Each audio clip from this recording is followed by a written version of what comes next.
بسم اللہ الرحمن الرحیم نحمدہ ونصلی ونسلم علی رسولہ الکریم۔ پاکستان میں تو اس وقت پنجاب اسمبلی ٹوٹنے یا نہ ٹوٹنے پر بحث ہو رہی ہے، لیکن ہندوستان میں اس وقت سب سے اہم موضوع ہمارے وزیر خارجہ بلاول بھٹو زرداری ہیں۔ بلاول بھٹو زرداری نے امریکہ میں جو کچھ کہا ہندوستان کے بارے میں یا ہندوستانی وزیر اعظم کے بارے میں، اس کے بعد وہاں پر مظاہرے ہو رہے ہیں،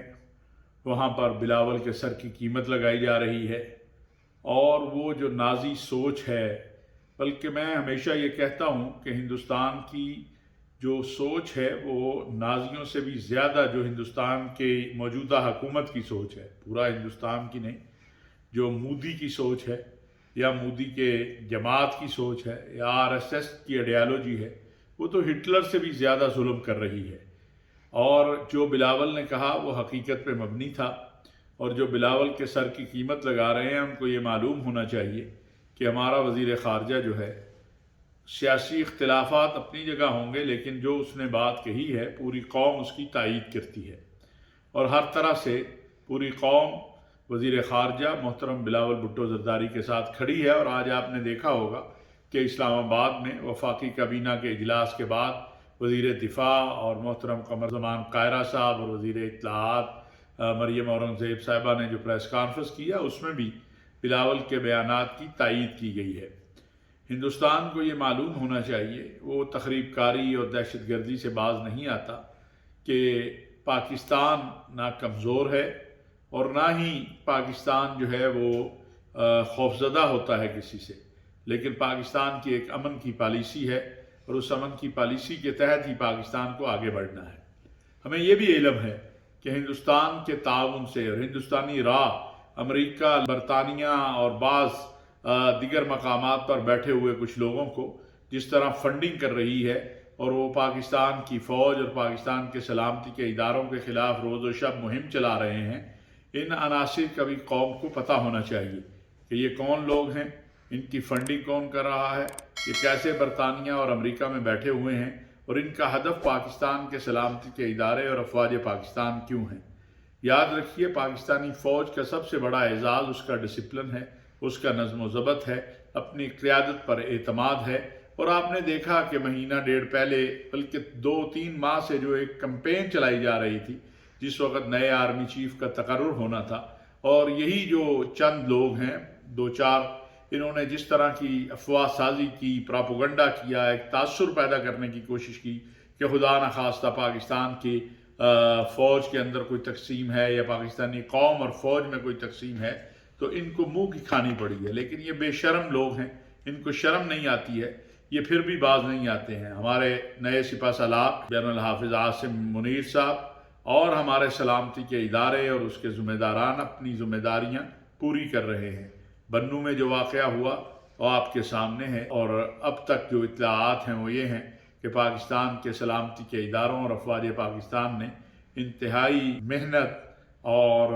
جسے کہتے ہیں معاملہ فہمی کے ساتھ اس معاملے کو حل بھی کیا، یرغمالیوں کو رہا بھی کروایا، اور وہ کمپاؤنڈ بھی اب تک جو ہے وہ خالی ہو چکا ہے دہشت گردوں سے۔ انتہا پسندی اور دہشت گردی پاکستان کے لیے نہیں، پوری دنیا کے لیے ایک چیلنج ہے۔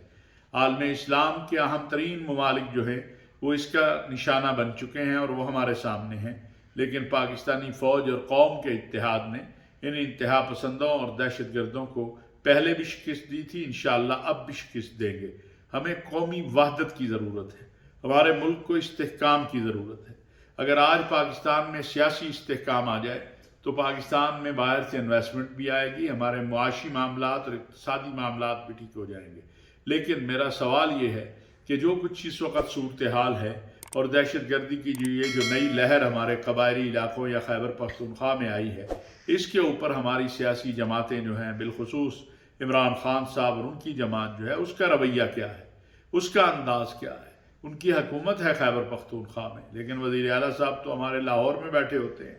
ان کو تو فرصت نہیں ساری کابینہ لے کر کہ وہ جائیں اور وہاں دیکھیں۔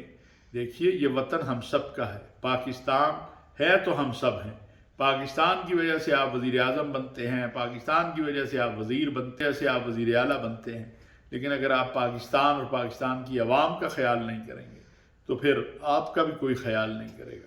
اس لیے میں یہ سمجھتا ہوں کہ ایک تو یہ جو اسمبلیاں توڑنے کا معاملہ ہے، اس حوالے سے بھی عقل سے کام لینا چاہیے اور بیٹھ کے معاملات کو افہام و تفہیم سے حل کرنا چاہیے۔ اور جو دہشت گردی کا معاملہ ہے، رانا ثناء اللہ صاحب کہہ رہے ہیں کہ ہم دہشت گردی کے معاملے کے اوپر جب بھی اجلاس بلاتے ہیں خیبر پختونخوا والے آتے ہی نہیں ہیں، معاملہ وہاں پر اس وقت پیدا ہوا ہے۔